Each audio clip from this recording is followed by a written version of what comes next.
Hey, rule 9, always, always, always, if at all possible, stay with your buyer. You want to reduce, if at all possible, eliminate the number of times you leave your buyer alone or leave and go check with somebody else, okay? Look, it's important that you continue to create and leverage credibility and believability with your customer. The reality is there's entire industries that believe in trust and relationships, but that are built around leaving the customer and going check with someone else. Each time you leave a customer to check on some other item or something else, you're leaving him or her with someone else, themselves, right?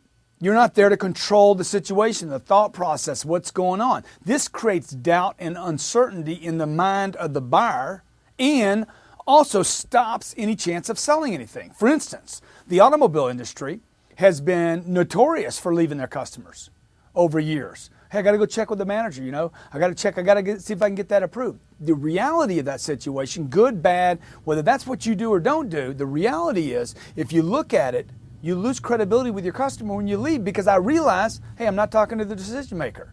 I'm talking to Grant. Grant can't make a decision. He's got to talk to his manager.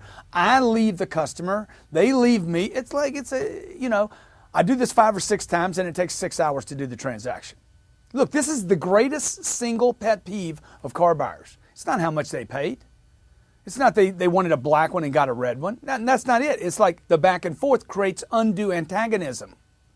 And it will do the same thing in your negotiations. It lowers perceived value, it reduces customer experience, makes it poor, and extends the amount of time necessary to close the deal. Leaving your prospect could be replaced, like if you needed to check with somebody else, why don't you stay with them and make a phone call?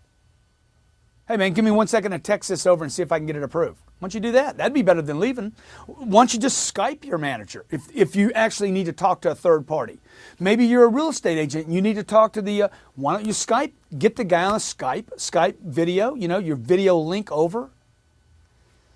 I'm giving you some ideas, okay? Some things that you could do to keep you in front of the money, the buyer, and still get the data you need, okay? Maybe if there's a third party involved. Look, I had a customer. I stayed with a customer so long, okay?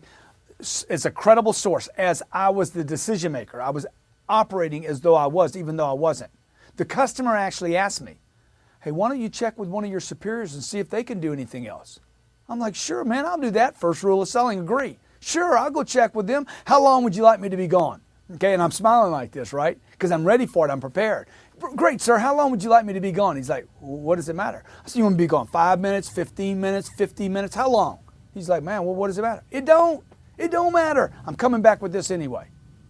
This is going to be the proposal. This is what they're going to approve. This is a great deal. Let's do it. And the guy closed. He was using the superior or manager to get me out of his space, right? Because he wanted to say yes to me, and he also wanted to say no to me. And he knew if I stayed there, he'd say yes. He's trying to get me out of the close. Okay, note, this does not mean that there's not an appropriate time to leave a customer. There is. It's called an authority close. Okay, it can be very, very powerful as long as it's not overused. And some businesses have just basically overused it. Do what you can to give yourself maximum credibility. I think you agree with that, okay? Staying in the close with the money gives you maximum credibility. Remember, the customer has the money, okay? Anywhere you go, okay? I don't care if you agree or disagree with me on this whole segment. The reality is the customer has the money. When you leave the customer, you're leaving the money, and that's when you lose your credibility. Learn how to stay with your customer.